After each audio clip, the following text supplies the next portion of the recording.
ವಿಲೇವಾರಿ ಆಗಿಲ್ಲ ಅನ್ನುವಂತಹದ್ದು ದೂರು. ಸೊ ಅದನ್ನ ಗಮನದಲ್ಲಿ ಇಟ್ಕೊಂಡು ದಯವಿಟ್ಟು ಬೇಕಾಬಿಟ್ಟಿ ವಿಲೇವಾರಿ ಮಾಡಬಾರದು ಅಂತ ಮತ್ತೆ ತಾಕೀತ್ ಮಾಡ್ತಾ ಇದ್ದೇನೆ. ಇದನ್ನ ಹಾಸನಲ್ಲೂ ಹೇಳಿದ್ದೇನೆ, ಚನ್ನರಾಯಪಟ್ಟಣದಲ್ಲಿ ಮಾಡಿದಾಗ್ಲೂ ಹೇಳಿದ್ದೇನೆ. ಆದ್ರೆ ಮತ್ತೆ ಅದು ದೂರು ಬಂದಿದೆ. ಇನ್ನೊಮ್ಮೆ ರಿಪೀಟ್ ಮಾಡ್ತಾ ಇದ್ದೀನಿ, ಡಿಸ್ಪೋಸಲ್ ಮಾಡೋದು ಪ್ರಾಮಾಣಿಕವಾಗಿ ಮಾಡಬೇಕು ಅಂತಕ್ಕಂಥದ್ದು. ಮುಂದುವರೆದು ಈಗ ADLR ಆಲೂರ್ದು ಸುಮಾರಿದೆ ಅಂಡ್ ಸಕಲೇಶ್ಪುರದ್ದು 32 ಇದೆ. ADLR ಹೇಳ್ಬೇಕು, ಹೇಳಿ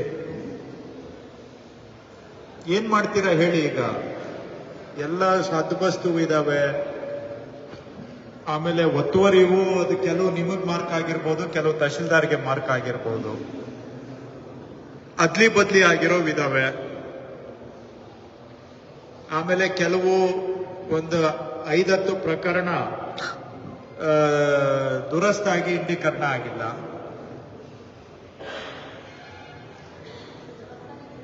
ಅಲ್ಲ ಬಿಡಿ, ಉದಾಹರಣೆಗೆ ಹೇಳಿದೆ, ಅದು ಸ್ಪೆಸಿಫಿಕಲಿ ಅಲ್ಲ. ಈಗ ಎಲ್ಲ ಸೇರಿಸಿದ್ರೆ ನನ್ನ ಪ್ರಕಾರ 2 ತಾಲೂಕಿಂದ ಒಂದು 105 ಅರ್ಜಿಗಳು, 80ರಿಂದ 100 ಅರ್ಜಿ ಸರ್ವೆ ರಿಲೇಟೆಡ್ ಇದಾವೆ.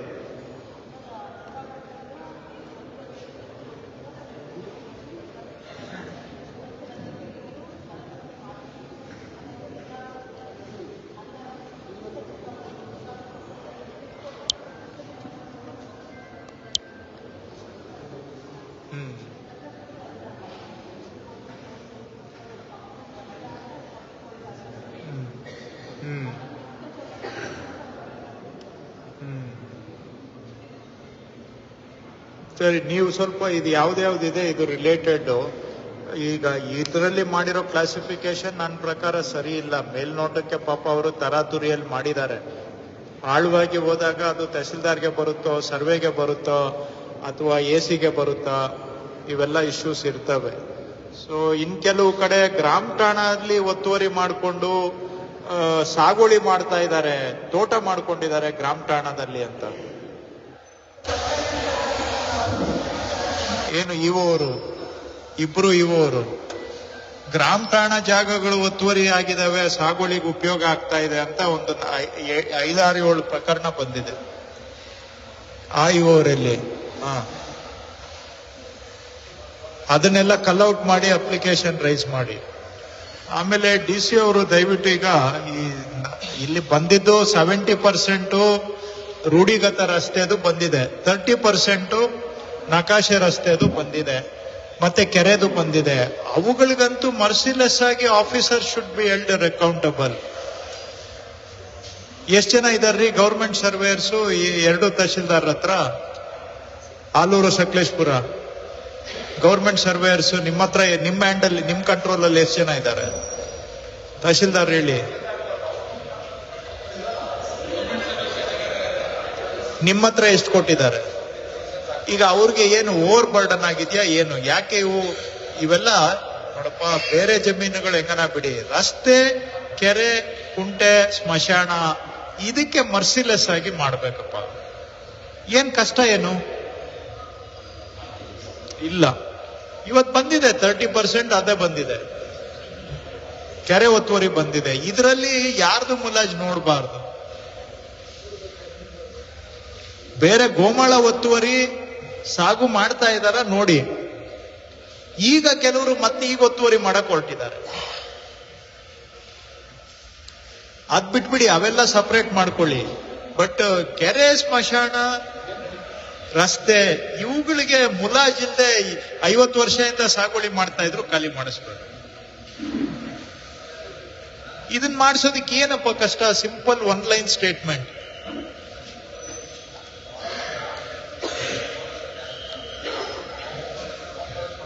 ಹೇಳ್ತಾನೆ ಇದ್ದೀನಿ, ಆಗ್ತಾ ಇಲ್ಲ.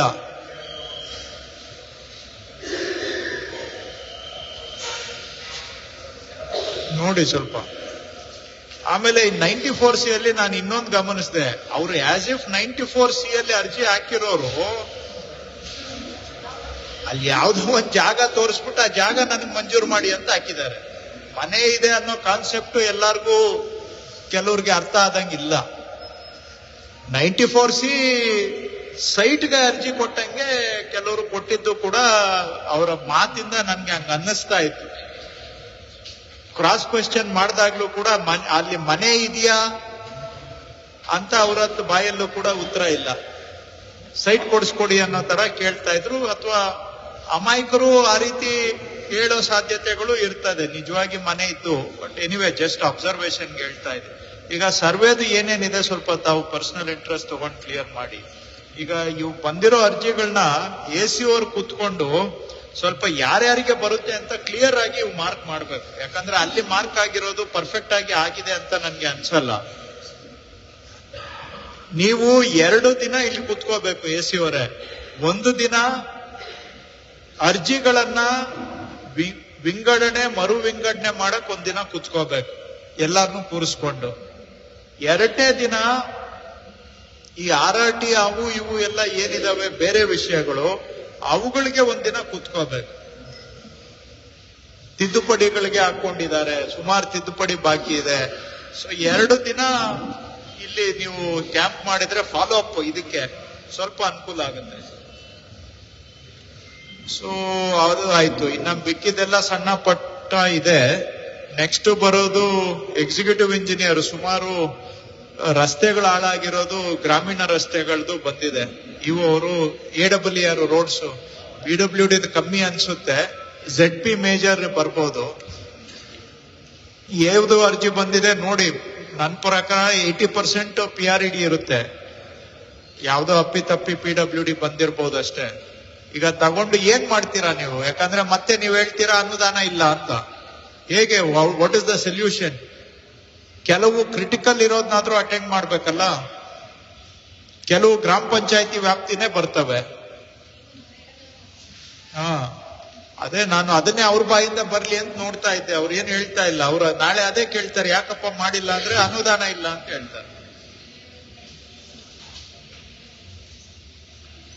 ನೋಡಿ ಸ್ವಲ್ಪ ಅದನ್ನ ಇವ್ರು ಕೂರಿಸ್ಕೊಂಡಾಕ ಅವರು ಅದೇನು ಸ್ಪಷ್ಟವಾಗಿ ಹೇಳ್ತಾ ಇಲ್ಲ. PWD ನೋಡಿ.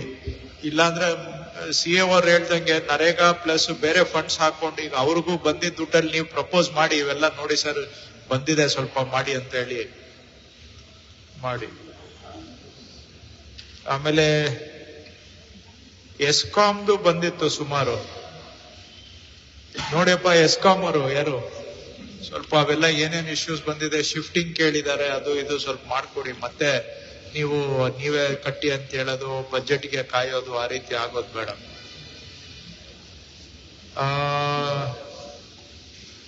ಇನ್ನೆಲ್ಲ PDOಗಳದ್ದು ಸುಮಾರು ಇಶ್ಯೂಸ್ ಇದಾವೆ. ಆನೆ ಮಾಲ್ ಅದು ಪಂಚಾಯತಿ ಒಂದೇ 18 ಅರ್ಜಿ ತೋರಿಸ್ತಾ ಇದೆ. ಏನದು ಆನೆ ಮಾಲ್? ಪಂಚಾಯತಿ ಇದೆಯಾ ಆನೆ ಮಾಲ್?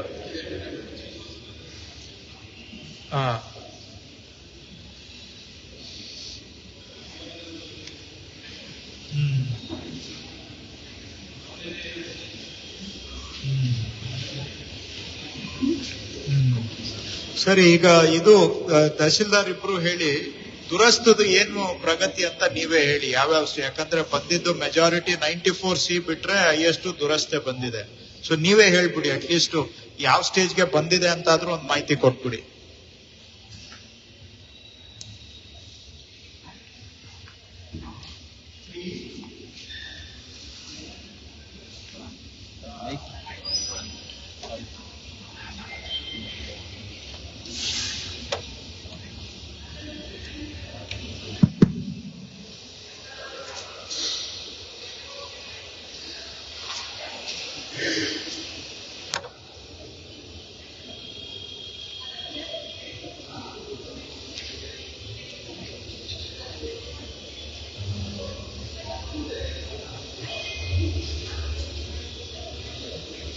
ಇಷ್ಟ ದಿನ ಏನ್ ಮಾಡಿದ್ದು ಮತ್ತೆ ಹಂಗಾದ್ರೆ? ಈಗ ಓವರ್ ಆಲ್ ಜಿಲ್ಲೆಯಲ್ಲಿ ಸಕಲೇಶ್ಪುರದ್ದು ಎಷ್ಟು ರೇಷಿಯೋ ಕ್ಲಿಯರ್ ಆಗಿದೆ ಪ್ರೋಗ್ರೆಸ್ ಅಲ್ಲಿ?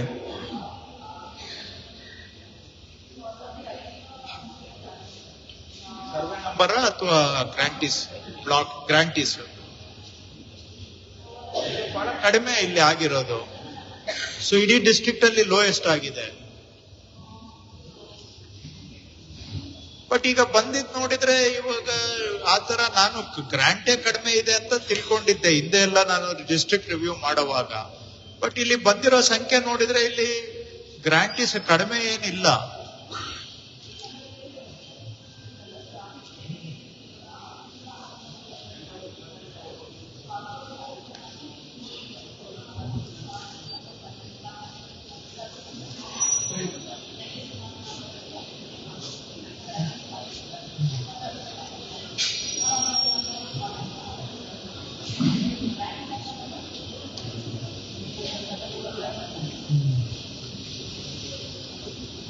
ಈಗ ಮಾಡ್ಬೇಕಲ್ಲ ಇವರು.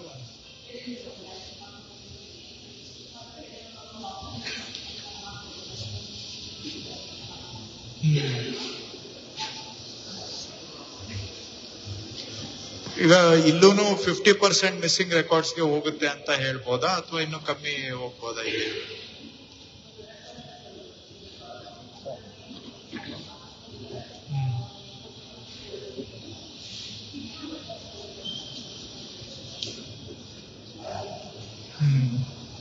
ಅದು ನೋಡ್ಬೇಕಮ್ಮ. ಈಗ ಸೀರಿಯಸ್ ಆಗಿ ನೀವು ಸುಮ್ನೆ ನಿಮ್ಮವ್ರು ಮಿಸ್ಸಿಂಗ್ ರೆಕಾರ್ಡ್ಸ್ ಕಳ್ಸಿದ್ರೆ ವೆರಿಫೈ ಮಾಡ್ದೇನೆ ಯಾರು ಮಾಡೋರು? ಈಗ ಸರಿಯಾಗಿ ಕೂತ್ಕೊಂಡು ಮಾಡಿಸ್ಬೇಕು. ನೋಡಿ ಯಾಕೋ ಸಮ್ಮ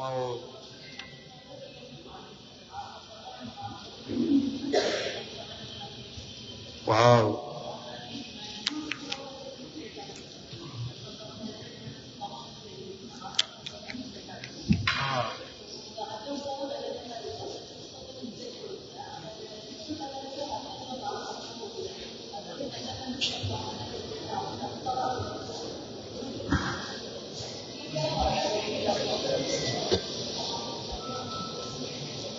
ಈಗ ನೀವು ಮಾಡಿ ಅವರು ಸ್ವಲ್ಪ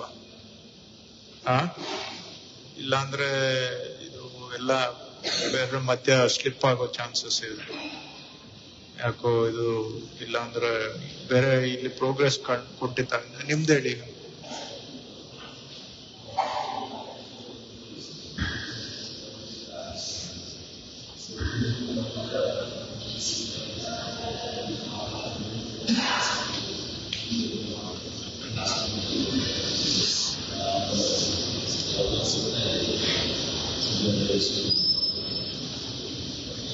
ಸರಿ, ಒಂದಿನ ಹಿಯರಿಂಗ್ ಮಾಡಿ, ಜನ ಏನ್ ಕೊಡ್ತಾರೆ ಅದನ್ನು ತಗೊಂಡು ನೀವು ಅದ್ರ ಮೇಲೇನು DC-ಗೆ ರಿಪೋರ್ಟ್ ಹಾಕೋವಾಗ ಅದು ಒಂದ್ ಮಾಹಿತಿ ಇನ್ಪುಟ್ ಬೇಕಾಗುತ್ತಲ್ಲ ಜನಗಳ ಹತ್ರ ಏನಿದೆ ಅಂತ. ಅದನ್ನು ಒಂದ್ಸತಿ ಕಣ್ಣಾಯಿಸಿ ನೋಡಿ. ಆತರ ಏನಾದ್ರು ಮಾಡೋದ್ರಿಂದ ಪ್ರಯೋಜನ ಇದೆಯಾ?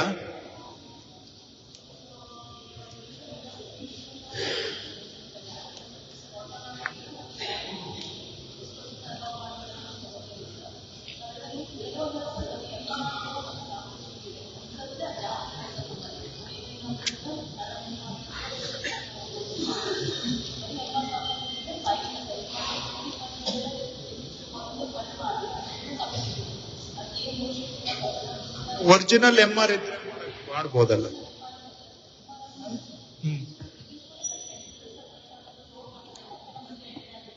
ಅಲ್ಲ, ಮಧ್ಯ ಎಂಟ್ರಿ ಆಗಿದ್ರು ನೀವು ಕನ್ಫರ್ಮ್ ಮಾಡ್ಕೊಳ್ಳಿ. ಇಂಡೀಡ್ ಒರಿಜಿನಲ್ MR ಇದ್ರೆ ಅದು ಕಂಪಲ್ಸರಿ. ಫೀಲ್ಡ್ ಅಂತೂ ನಾಳೆ ಆದ್ರೂ ಫೇಲ್ ಆಗುತ್ತಲ್ಲ.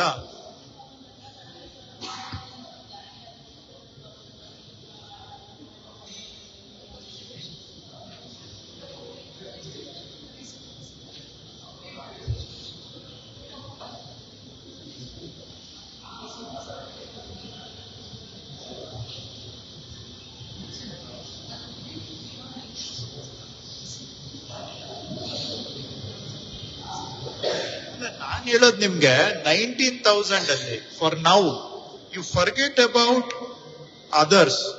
2 ರೆಕಾರ್ಡ್ ಇರೋದ್ ಮಾತ್ರ ನೀವು ಪೆಂಡಿಂಗ್ ಅಂತ ತಗೊಳ್ಳಿ. ಉಳಿದಿದ್ದು you forget about the others. You don't bother about 19,000. 2 record ಇರೋದು ಎಷ್ಟು ಅಷ್ಟನ್ ಮಾತ್ರ ನೀವು ಅದ್ರ ಕಡೆಗೆ ಮಾತ್ರ ಗಮನ ಕೊಡಿ. 10,000 ಬಿಟ್ಬಿಡಿ. Forget about the 10,000. You put your energy into this 9,000. Instead of spreading your energy over 19,000, you invest your energy only on 9,000. ಅದರಲ್ಲಿ ಎಷ್ಟು ಮಾಡಕ್ಕಾಗುತ್ತೆ ಮಾಡಿ. Okay, good. ಹೌದು.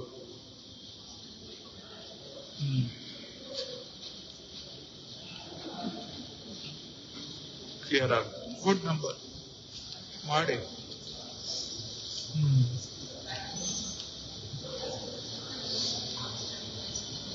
ಕಾನ್ಫಿಡೆನ್ಸ್ ಅಥವಾ ಅಟ್ಲೀಸ್ಟ್ ಡಿಸಿಷನ್ ಮೇಕಿಂಗ್ ಎಬಿಲಿಟಿ ಬರುತ್ತೆ.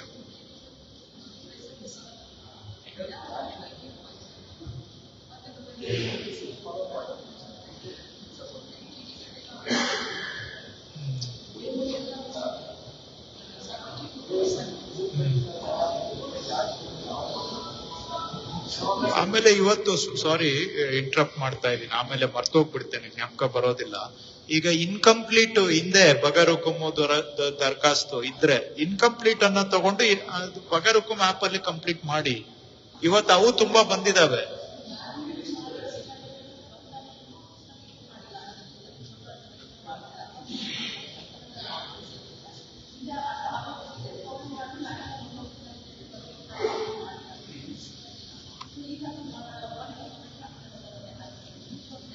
ಅದು ಒಂದಾಯ್ತು.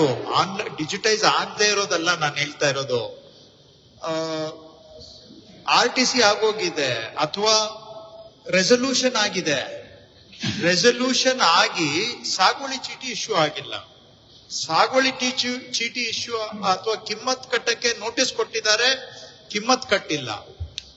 ಕಿಮ್ಮತ್ ಕಟ್ಟಿದ್ದಾರೆ, ಸಾಗುವಳಿ ಚೀಟಿ ಇಶ್ಯೂ ಆಗಿಲ್ಲ. These are all incomplete procedures. They are not missing records.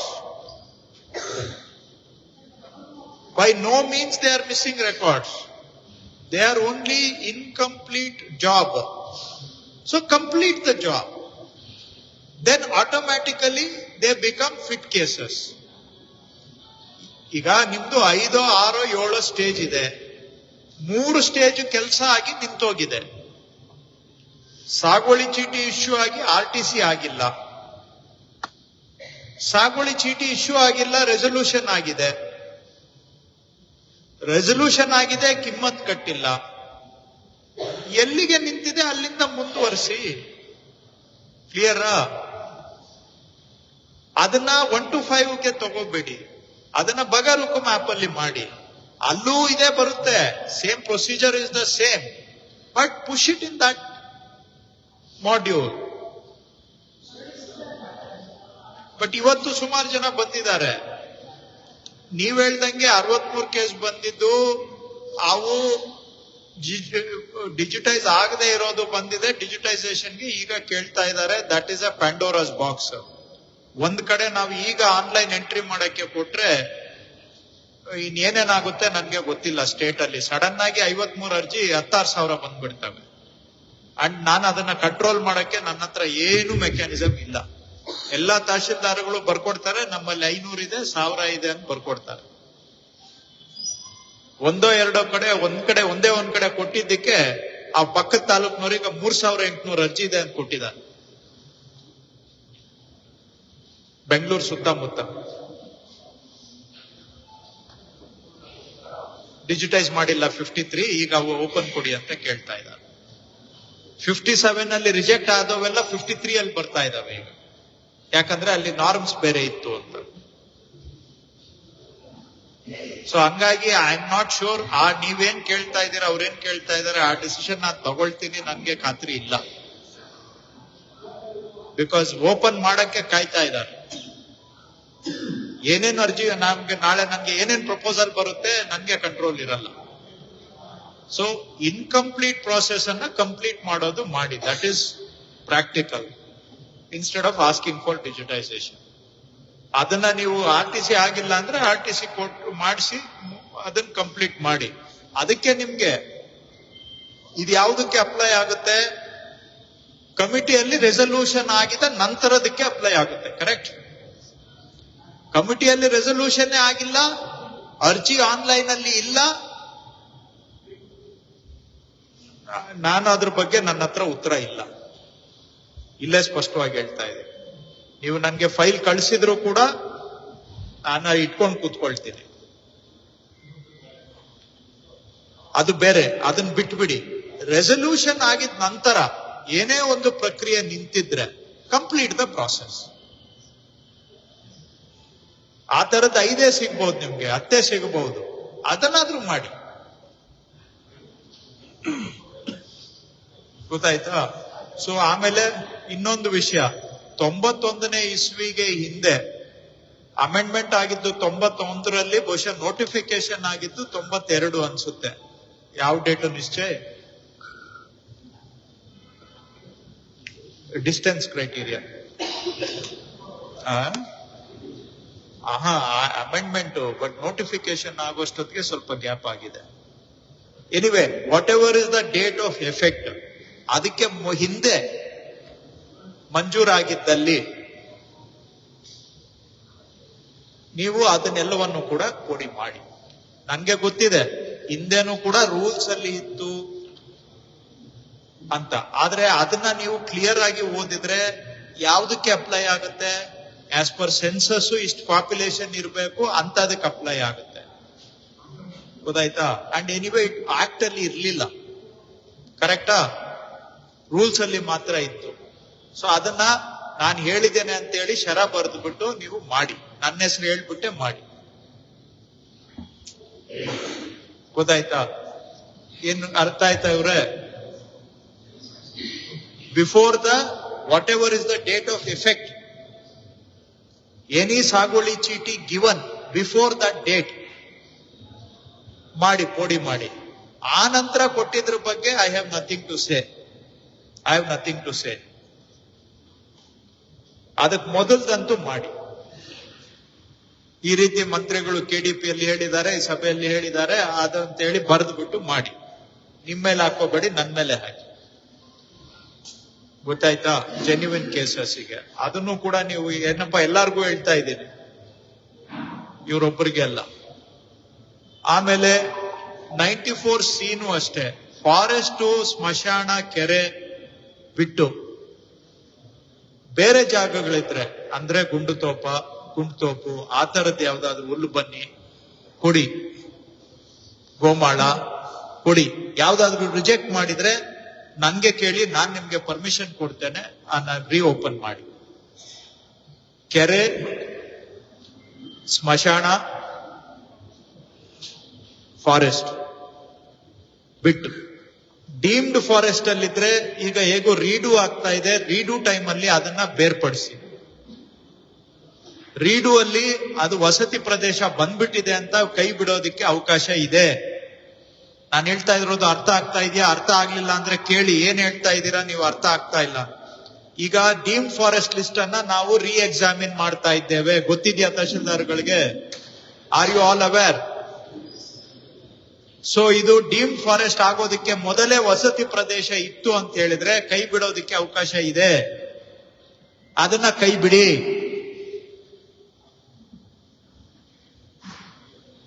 Forest department ಇಂದ ನಮ್ಮದು ಎಲ್ಲ ಜಂಟಿ ಸೈನ್ ಆಗಿ ಸ್ಟೇಟ್ ಲೆವೆಲ್ಗೆ ಹೋಗಿ ಆಕ್ಸೆಪ್ಟ್ ಆಗುತ್ತೆ, ಆಮೇಲೆ ಹಕ್ಕುಪತ್ರ ಕೊಡಬಹುದು. ಬಟ್ ಅಟ್ಲೀಸ್ಟ್ ಈಗ ಡೀಮ್ಡ್ ಇಂದ ತೆಗೀರಿ, ಪ್ರಪೋಸ್ ಮಾಡಿ, ಜಾಯಿಂಟ್ ಗೆ ಸೈನ್ ಹಾಕ್ಸಿ, ನಾಳೆ ಅದು ಸಾಲ್ವ್ ಆಗುತ್ತೆ. ಇವತ್ತೇ ಹಕ್ಕುಪತ್ರ ಕೊಡಕ್ ಆಗೋದಿಲ್ಲ, ಬಟ್ ಅಟ್ಲೀಸ್ಟ್ ಹಕ್ಕುಪತ್ರ ಕೊಡೋದಿಕ್ಕೆ ದಾರಿಯನ್ನಾದ್ರೂ ಕ್ರಿಯೇಟ್ ಮಾಡಿ by pulling it out of deemed forest. ಹಿಂದೆ ಯಾವ್ದಾದ್ರು ನೀವು ಹುಲ್ಬನ್ನಿ ಅಂತಾನೋ ಅಥವಾ ಗೋಮಾಳ ಅಂತ ರಿಜೆಕ್ಟ್ ಮಾಡಿದ್ರೆ ಪ್ಲೀಸ್ ಮತ್ತೆ ಹೇಳ್ತಾ ಇದ್ದೀನಿ, ನೀವೇ ರಿಓಪನ್ ಮಾಡಿ. ಇಲ್ಲ ಬೇಕು ನಿಮ್ ಕೈಲಿ ಆಗೋದಿಲ್ಲ ಅಂದ್ರೆ ನನ್ಗೆ ಕೇಳಿ, ನಾನು ಪರ್ಮಿಷನ್ ಕೊಡ್ತೇನೆ, ರಿಓಪನ್ ಮಾಡಿ ಕೊಡಿ.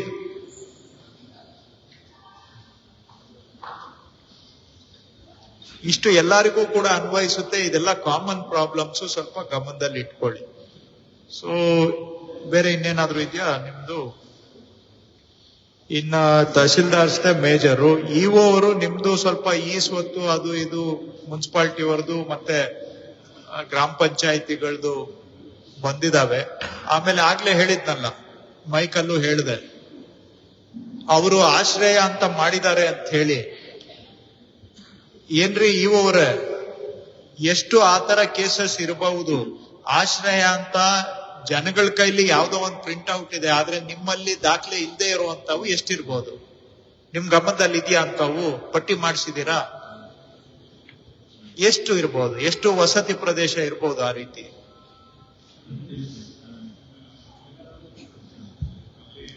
ನೋಡಪ್ಪ, ಇಲ್ಲೇ ಒಂದು 10 ಕೇಸ್ ಬಂದಿದೆ ಇವತ್ತು, 10-12 ಕೇಸು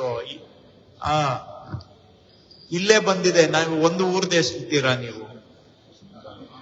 ಇಲ್ಲಿ ಬರ್ದೇ ಇರೋರು ಎಷ್ಟು ಜನ ಇದ್ದಾರೆ? ಇದು ನಾವುಗಳು ಹಿಂದೆ ಎಲ್ಲ ನಮ್ಮಂತವರಿಂದಾನು ತಪ್ಪಾಗಿದೆ.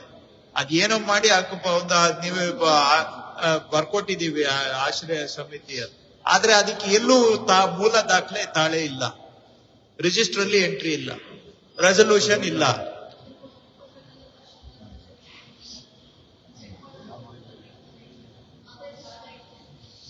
ಮನೆಗಳಿದಾವೆ. ಖಾಲಿ ಇರೋದು ಸರ್ಕಾರ ತಗೋಬೇಕು, ಫ್ರೆಶ್ ಆಗಿ ಆಶ್ರಯ ಸಮಿತಿ ಮಾಡಿ ಅದರ ಮುಖಾಂತರ ಹಂಚಿಕೆ ಮಾಡಬೇಕು. ನಾನ್ ಹೇಳ್ತಾ ಇರೋದು ಬರೀ ಯಾವ್ದು ಮನೆಗಳು ಬಂದ್ಬಿಟ್ಟಿದಾವೆ ಅಂತದ್ದು. ಈಗ ಇವ್ರು ಏನ್ ಹೇಳ್ತಾರೆ, ಅದು ಆಶ್ರಯಕ್ಕೆ ರಿಸರ್ವ್ ಆಗಿದೆ, ನಾವು ಹಕ್ಕುಪತ್ರ ಈಗ 94D ಅಲ್ಲಿ ಕೊಡಕ್ ಬರಲ್ಲ ಅಂತ ಇವ್ರು ಹೇಳ್ತಾರೆ.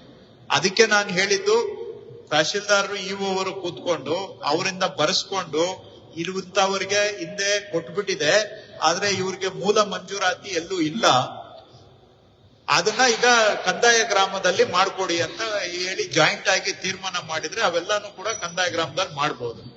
ಇಲ್ಲ ಅಂದ್ರೆ ದೇರ್ ಇಸ್ ನೋ ಸೊಲ್ಯೂಷನ್. ಇಲ್ಲ ಅಂದ್ರೆ ನೀವು ಈಗ ಏನ್ ಮಾಡ್ಬೇಕು, ಆಶ್ರಯ ಸಮಿತಿಯಲ್ಲಿ ಇಡ್ಬೇಕು, ಇಟ್ಟು ಏನಂತ ಬರಿಬೇಕು, ಫ್ರೆಶ್ ಆಗಿ ಸೈಟ್ ಕೊಡ್ತಾ ಇದ್ದೀರಿ ಅಂತ ಬರಿಬೇಕು. ಕಟ್ಟಿರೋ ಮನೆಗೆ ಸೈಟ್ ಕೊಟ್ಟಂಗೆ, which is anyway would winking, which is illegal. Why ಅದು ಯಾಕೆ ಮಾಡ್ಬೇಕು? ಅದ್ರ ಬದಲಿಗೆ ಅವರು ಇದನ್ನ ಇಲ್ಲ ನೀವು ಕಂದಾಯ ಇಲಾಖೆಯಿಂದ ಕೊಡಿ ಅಂತ ಹೇಳಿ ಬರ್ಕೊಟ್ಟು ಅವ್ರ ಕಡೆಯಿಂದ ಕೊಟ್ರೆ ಆಗತ್ತೆ. ಯಾಕೆ ಗೊತ್ತಿದ್ದು ಕಾನೂನನ್ನ ಯಾಮಾರಿಸೋದು ಯಾಕೆ?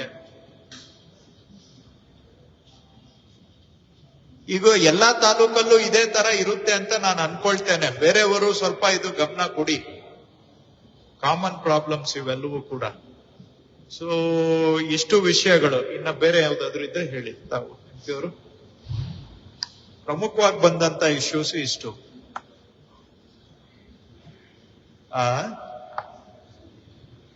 ಕೆಲವು ಪ್ರೈವೇಟ್ ಜಾಸ್ತಿ ಬಂದಿದ್ದು ಪ್ರೈವೇಟ್ ಜಾಗದಲ್ಲಿ ರಸ್ತೆ ಕೇಳ್ತಾ ಇರೋವೆ ಜಾಸ್ತಿ. ಈಗ ಜಮೀನ್ಗೆ ಹೋಗಕ್ಕೆ ಬರಕ್ಕೆ, ಬೆಳೆ ತಗೊಂಡು ಹೋಗಕ್ಕೆ, ಬಿತ್ತನೆಗೆ ಬೇಕಾದಂತ ಸಾಮಗ್ರಿಗಳು ತಗೊಂಡು ಹೋಗಕ್ಕೆ, ಔಷಧಿ ತಗೊಂಡು ಹೋಗಕ್ಕೆ, ಅದಕ್ಕೆ ಆಕ್ಸೆಸ್ ರಸ್ತೆ ಅಲ್ಲ, ಅವ್ರಿಗೆ ಹೋಗೋದಕ್ಕೆ ಆಕ್ಸೆಸ್ ಕೊಡೋದಕ್ಕೆ ಅಧಿಕಾರವನ್ನ ತಹಶೀಲ್ದಾರ್ಗೆ ಕೊಟ್ಟಿದ್ದೀವಿ. ಬಟ್ ಬಂದವರೆಲ್ಲ ಕೇಳೋದು ರಸ್ತೆ ಕೇಳ್ತಾರೆ. ರಸ್ತೆ ಮಾಡೋದಕ್ಕೆ ನಿಮ್ಗೆ ಅಧಿಕಾರ ಇಲ್ಲ. ಆದ್ರೆ ನಿಜವಾಗಿ ಕೃಷಿ ಮಾಡುವಂತವರಿಗೆ ಕೃಷಿ ಚಟುವಟಿಕೆಗೆ ಓಡಾಡೋದಿಕ್ಕೆ ಅಥವಾ ಒಂದು ಗಾಡಿ ತಗೊಂಡು ಹೋಗೋದಿಕ್ಕೆ, ಹಾರ್ವೆಸ್ಟ್ ಎತ್ಕೊಂಡ್ಬರಕ್ಕೆ, ಬಿತ್ತನೆಗೆ ಬೇಕಾದಂತ ಸಾಮಗ್ರಿಗಳು ತಗೊಂಡು ಹೋಗೋದಿಕ್ಕೆ ಆದೇಶ ಮಾಡುವ ಅಧಿಕಾರ ತಹಶೀಲ್ದಾರ್ಗೆ ಇದೆ. ಅದನ್ನ 144 ಅಲ್ಲಿ ಎನ್ಫೋರ್ಸು ಕೂಡ ಮಾಡಬಹುದು. ಸೊ ಇದನ್ನ ಸ್ವಲ್ಪ ಅನುಸರಣೆ ಮಾಡಿ. ಅಂತಹದ್ದು ಸ್ವಲ್ಪ ರೈತರ ಪರವಾಗಿ ಮಾಡಿ, ಅಕ್ಕಪಕ್ಕ ಜಮೀನವ್ರಿಗೆ ಹೇಳಿ ಆದೇಶ ಮಾಡಿ, ನೀವು ಬಿಡ್ಲೇಬೇಕಪ್ಪ, ಅವ್ರ ಜಮೀನ್ಗೆ ಹೋಗಕ್ ಬರಕ್ ಬಿಡ್ಲೇಬೇಕು ಅಂತ ಸ್ಟ್ರಿಕ್ಟ್ ಆಗಿ ಹೇಳಿ.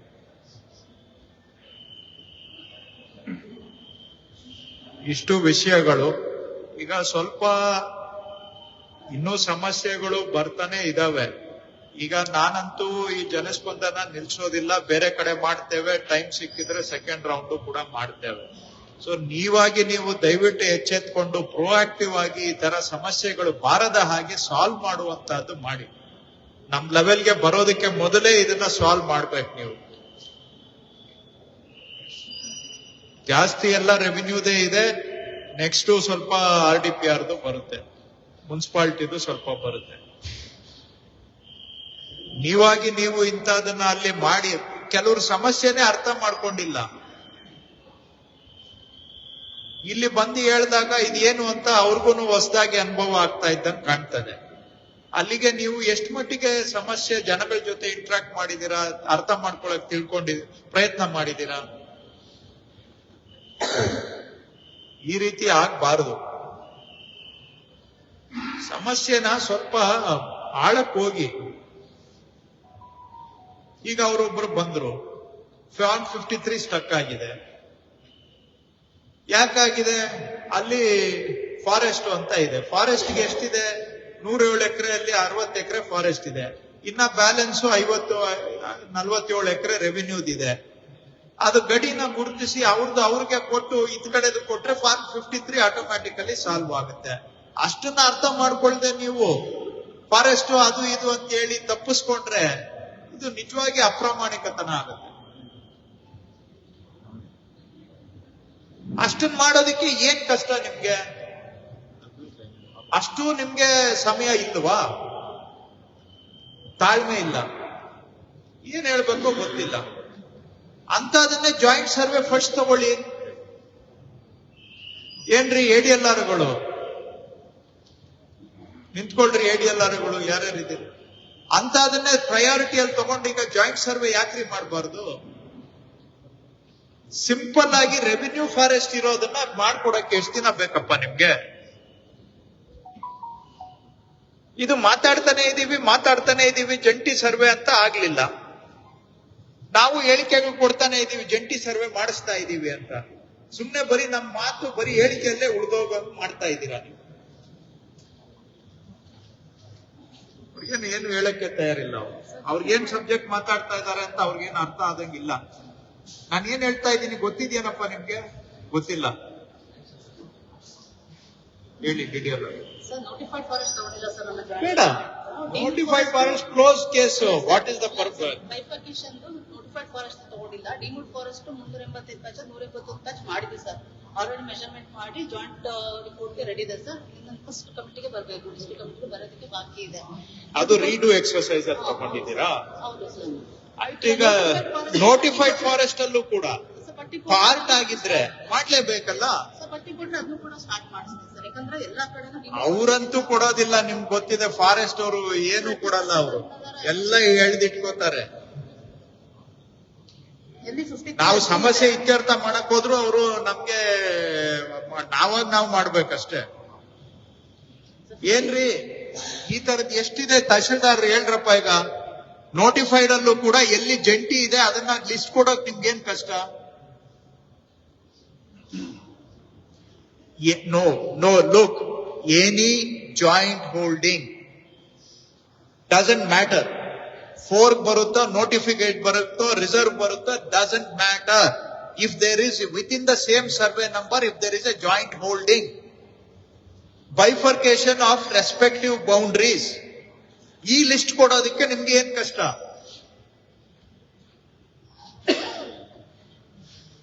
ನೋಟಿಫೈಡ್ ಆದ್ರೆ ಯಾಕೆ ಮಾಡಬಾರ್ದು?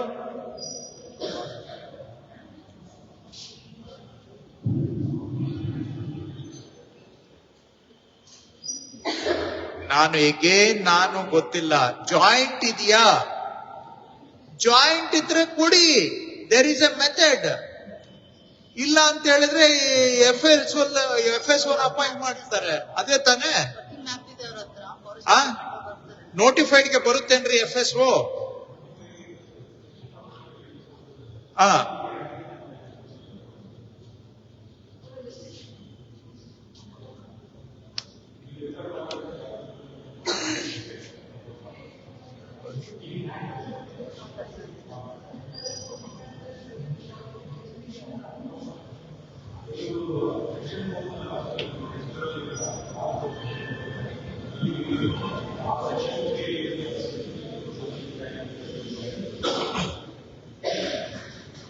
ಕೊಡಿ ಅದನ್ನ.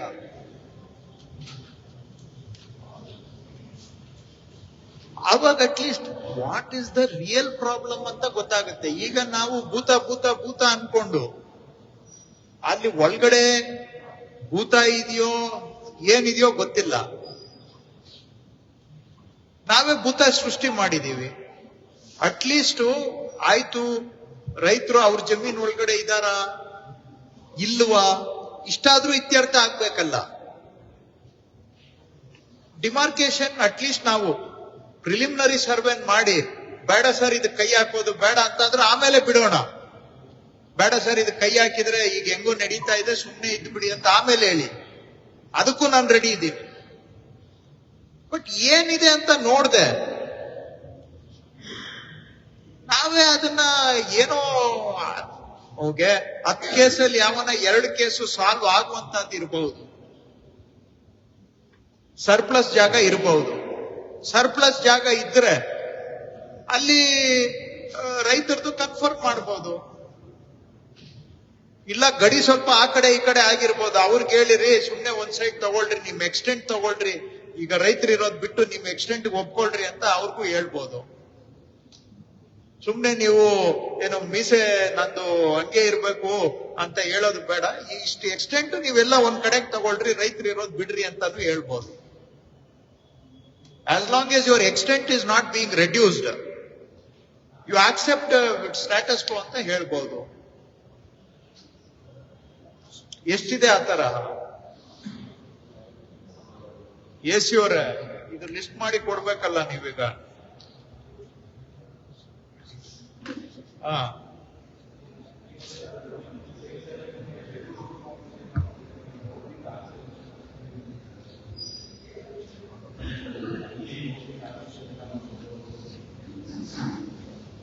ಬಟ್ ಇನ್ ಪ್ರಿನ್ಸಿಪಲ್ ಕೊಟ್ಟಿದ್ದೀರಾ, ಬಟ್ ಬೌಂಡ್ರಿ ಫಿಕ್ಸ್ ಆಗಿದ್ಯಾ?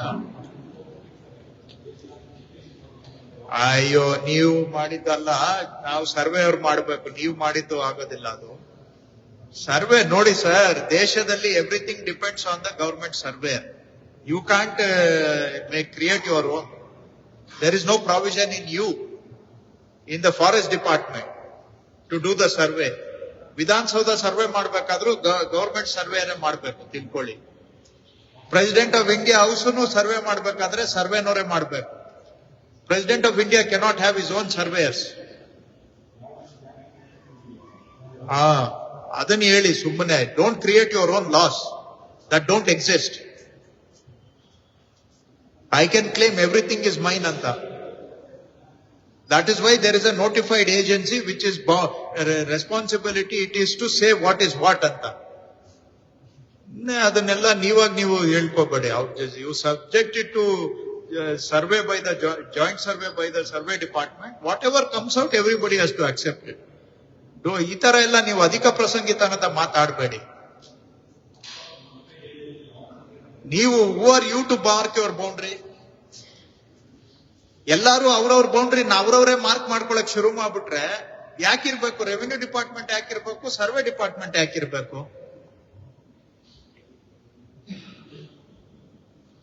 Respect everybody. Everybody is as important as anybody else. Village accountant lowest level functionary, he or she ಹಾಕಿದ ರಿಪೋರ್ಟ್ ಅನ್ನ ಪ್ರೆಸಿಡೆಂಟ್ ಆಫ್ ಇಂಡಿಯಾನು ಚೇಂಜ್ ಮಾಡಕ್ಕಾಗಲ್ಲ. ಅವರು ಕೆಳಗಡೆ ಇದ್ದಾರೆ ಅಂತ don't disrespect them. Everybody has the role to play. ಬರೀ ಆರ್ಮಿಯಲ್ಲಿ ಜನರಲ್ ಒಬ್ಬರದೇ ಅಲ್ಲ ಕೆಲಸ, ಜವಾನಂದು ಕೆಲಸ ಇದೆ. Don't disrespect people like that. As long as they are with in their scope, respect them. ಅವ್ರು ದಾಟಿದ್ರೆ, ಅವ್ರ ಗಡಿ ದಾಟಿದ್ರೆ ನೀವು ನಿಮ್ ರೈಟ್ಸ್ ಅನ್ನು ಅಸರ್ಟ್ ಮಾಡಿ. ನೀವು ಎಲ್ಲರೂ ಕೆಲಸ ಮಾಡ್ಬಿಟ್ರೆ ಇದೇ ಪ್ರಾಬ್ಲಮ್. ಅಲ್ಲಿ ಬಂದು ಹೇಳ್ತಾ ಇದ್ರಿ ಇವತ್ತು, ಯಾರ್ಯಾರೋ ಫಾರೆಸ್ಟ್ ಒತ್ತುವರಿ ಮಾಡೋರು, ಎಸ್ಟೇಟ್ಗಳವರು, ಅದನ್ನೇನು ಮಾಡಲ್ಲ. ಅದ್ಯಾವುದು ಕಾಣೋದಿಲ್ಲ. ಎಲ್ಲ ಸೆಲೆಕ್ಟಿವ್ ಆಗಿ ಅಪ್ಲೈ ಮಾಡ್ತೀರಿ. ಎನಿವೆ, ಈಗ AC ಅವರೇ, ಈಗ ಎಲ್ಲೆಲ್ಲಿ ಜಂಟಿ ಇದೆ, ಪೂರ್ತಿ ನಂಬರ್ ಇದ್ದು ಆ ನಂಬರ್ನ ಗಡಿ ಬಗ್ಗೆ ಏನು ತಕರಾರಿಲ್ಲ ಅಂತ ಹೇಳಿದ್ರೆ ಬಿಟ್ಬಿಡಿ. ಜಂಟಿ ಇದ್ದು ಗಡಿ ನಿಗದಿ ಆಗಿಲ್ಲ ಅಂದ್ರೆ ಅವುಗಳನ್ನೆಲ್ಲ ನಿಗದಿ ಮಾಡಿಸಿ ಸ್ವಲ್ಪ. ಅದರಲ್ಲಿ ಯಾವ್ದಾದ್ರು ಒಬ್ಬರದ ಪ್ರಾಬ್ಲಮ್ ಸಾಲ್ವ್ ಆಗಂಗಿದ್ರೆ ಆಗ್ಲಿ. ಈಗ ಅದು ಜಂಟಿ ಸರ್ವೆ ಮುಖಾಂತರ ಆಗಲ್ಲ ಅಂದ್ರೆ ನೆಕ್ಸ್ಟ್ ಸ್ಟೆಪ್ FSO ಅಪಾಯಿಂಟ್ ಮಾಡೋದು ಅಲ್ವಾ? ಅಂತ ಕಾಂಪ್ಲಿಕೇಶನ್ ಇದ್ರೆ, ಫೈನಲ್ ಅಸೆಸ್ಮೆಂಟ್ ಆಗಿಲ್ಲ ಅನ್ನುವಂತದ್ದಿದ್ರೆ ಆವಾಗ ಬೇಕಾದ್ರೆ ಕಾಂಪ್ಲಿಕೇಶನ್ ಇದ್ರೆ FSO ಕ್ಯಾನ್ ಬಿ ಅಪಾಯಿಂಟೆಡ್. ಇಲ್ಲ ಜಾಯಿಂಟ್ ಸರ್ವೆ ಅಲ್ಲಿ ಬೌಂಡ್ರಿ ಡಿಮಾರ್ಕೇಶನ್ ಮಾಡಿಕೊಡ್ಬಹುದು. ನೋಡಿ ಲಿಸ್ಟ್ ಮಾಡಿ ಸ್ವಲ್ಪ DDLR ಗೆ DC ಅವ್ರ ಮುಖಾಂತರ ಕೊಡಿ. ಬೇರೆ ಇನ್ನೇನಾದ್ರೂ ಇಶ್ಯೂಸ್ ಇದೆಯಾ? ಅದು ಹೇಮಾವತಿದು ಸ್ವಲ್ಪ ನೋಡಿ, ನಾವು ಮಾತಾಡಿದ್ದು. ಅವರು RC ಅವರು ನಾನೇ ಮಾಡ್ತೀನಿ ಅಂತ ಹೇಳ್ತಾರೆ. ಅವರು is keen to do it, but ನಾನು ನಿಮ್ಗೆ ಇರೋ ಕೆಲಸದಲ್ಲಿ ಇದು ಆಗೋದಿಲ್ಲ.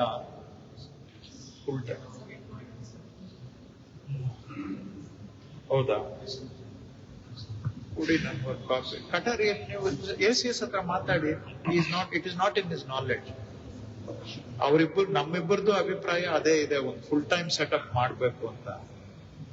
ಬಟ್ ಅವರು RC ಅವರು ಇಲ್ಲ, ಡೂ ಇಟ್ ಅಂತ ಅಂದ್ರು. ಬೇಡ ಅಂತ ನಾನೇ ಅಡ್ವೈಸ್ ಮಾಡಿದೆ.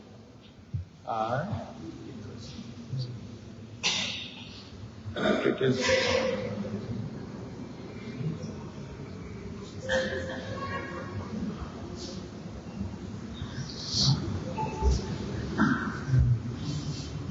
right. ಓಕೆ, ಇಷ್ಟು ವಿಷಯಗಳು.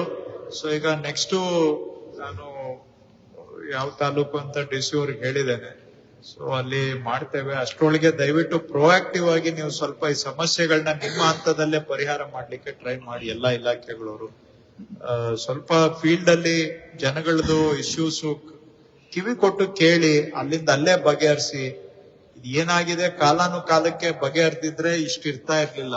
ಕೆಲವು ಇಲಾಖೆಗಳಲ್ಲಿ ಎಲ್ಲ ಅಕ್ಯುಮುಲೇಟ್ ಆಗಿ ಈಗ ನೋಡೋದಕ್ಕೆ ಒಂದು ಆಗುತ್ತಾ ಇದು ಅನ್ನೋ ತರ ಒಂದು ಏನು ಓವರ್ವೆಲ್ಮಿಂಗ್ ಅಂತೀವಲ್ಲ, ಆ ತರ ಕೆಲವು ಇಲಾಖೆಗಳಲ್ಲಿ ಆಗ್ಬಿಟ್ಟಿದೆ. ಎನಿವೇ, ಈಗ ಅದನ್ನ ಒಂದು DC ಅವರು ಸ್ವಲ್ಪ ರೆವಿನ್ಯೂ ಸೈಡ್ ಏನಿದೆ ಇಲ್ಲೇ ಒಂದು 2-3 ಬ್ಯಾಕ್ ಟು ಬ್ಯಾಕ್ ಇವುಗಳನ್ನೆಲ್ಲ ತಗೊಂಡು ಸಾಲ್ವ್ ಮಾಡುವಂತದ್ದು ಆಗ್ಬೇಕು. ಚನ್ನಪಟ್ಟಣದವರು ಅದ್ ಏನ್ ಮಾಡಿದ್ದಾರೆ ಗೊತ್ತಿಲ್ಲ. ಅವರು ಲಾಸ್ಟ್ ಟೈಮ್ ಇದಾದ್ಮೇಲೆ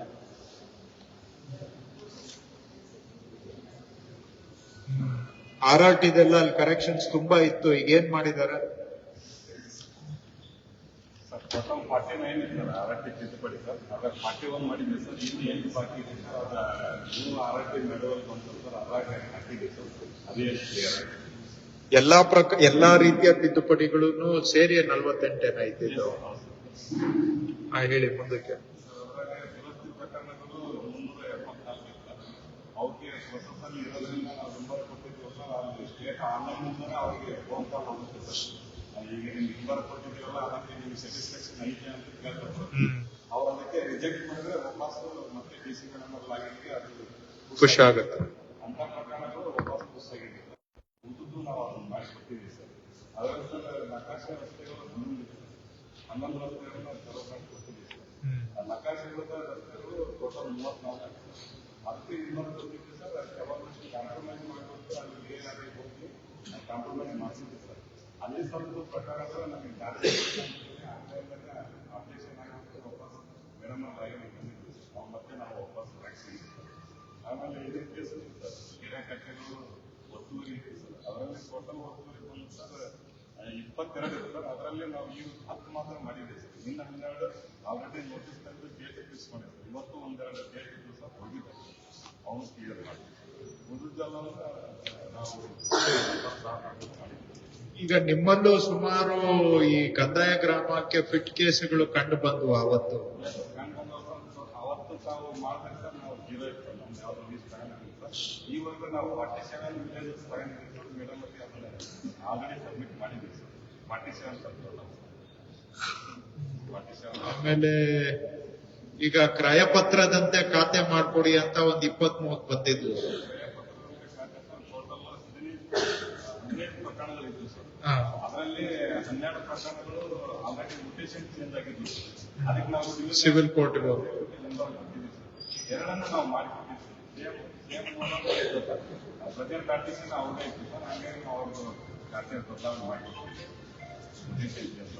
ಇಂಡೀಕರಣ ಆಗದೆ ಇದ್ದವು ಎಷ್ಟಿದ್ವು? ಕೋಡಿ ಆಗಿ ಇಂಡೀಕರಣ ಆಗದೆ ಇದ್ದವು ಕೋಡಿ ಆಗಿ ಇಂಡೀಕರಣ ಟೋಟಲ್ ಸರ್ ನಮ್ಮ 157 ಸರ್. ನಾವು ಹೋದ್ಸಲ BC ತಗೊಂಡಾಗ ನಮ್ಗೆ ಅದ್ರ ಬಗ್ಗೆ 157 ಸರ್. ನಾವು ಟೋಟಲಿ ಲೀಸ್ಟ್ ತೆಗೆದು ನೋಡ್ಬೇಕಾದ್ರೆ 75 ಪ್ರಕರಣಗಳು ನಮ್ಗೆ ಯಾವ್ದು ದಾಖಲಾತಿ ವಗೇರೆ ಸಿಕ್ತು ಸರ್. ಅವ್ನು ನಾವು ಲೀಸ್ಟಲ್ಲಿ ತಗೊಂಡಿದ್ದೀವಿ ಸರ್.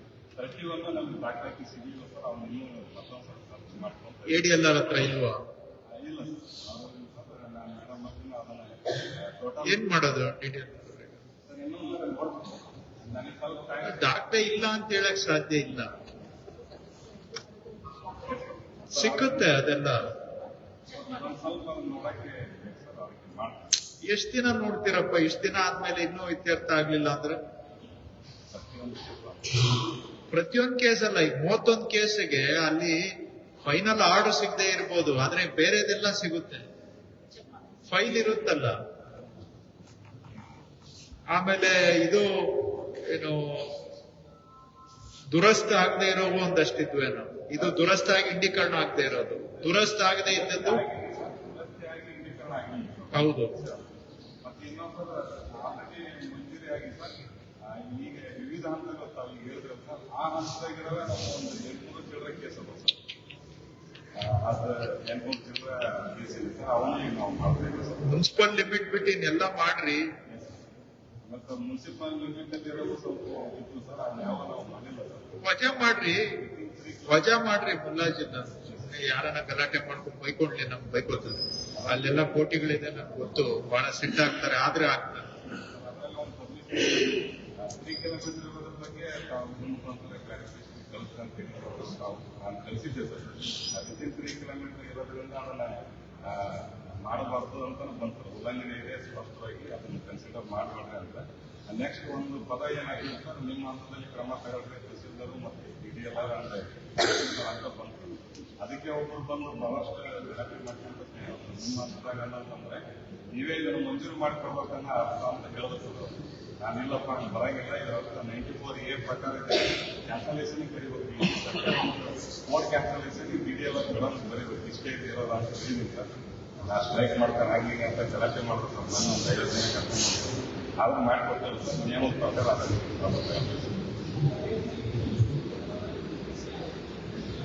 ಸರ್. ಈಗ ನೀವು ಇಲ್ಲಿ ಅದೇ ತರ ಮಾಡ್ಬೇಕು, 2 ತಾಲೂಕದು ಬ್ರೇಕ್ ಡೌನ್ ತಗೊಂಡು ಫಾಲೋ ಮಾಡಿ. ಓಕೆ. ಇನ್ನೇನಾದ್ರೂ ಯಾರ್ದಾದ್ರೂ ಇಶ್ಯೂಸ್ ಇದೆಯಾ ಬೇರೆ ಇಲಾಖೆಗಳು ಯಾವಾದ್ರು? ಓಕೆ, ಕ್ಲೋಸ್ ಮಾಡ್ಬೋದಾಗಾದ್ರೆ DC ಅವರು ಏನಾದ್ರು ಎನಿಥಿಂಗ್? ಓಕೆ, ಸ್ವಲ್ಪ ಇದನ್ನ ಫಾಲೋ ಅಪ್ ಮಾಡಿಸಿ ಅಷ್ಟೇ, ಬೇಡ ಮತ್ತೇನು ಊಟ ಅಲ್ಲಿ ಎಲ್ಲ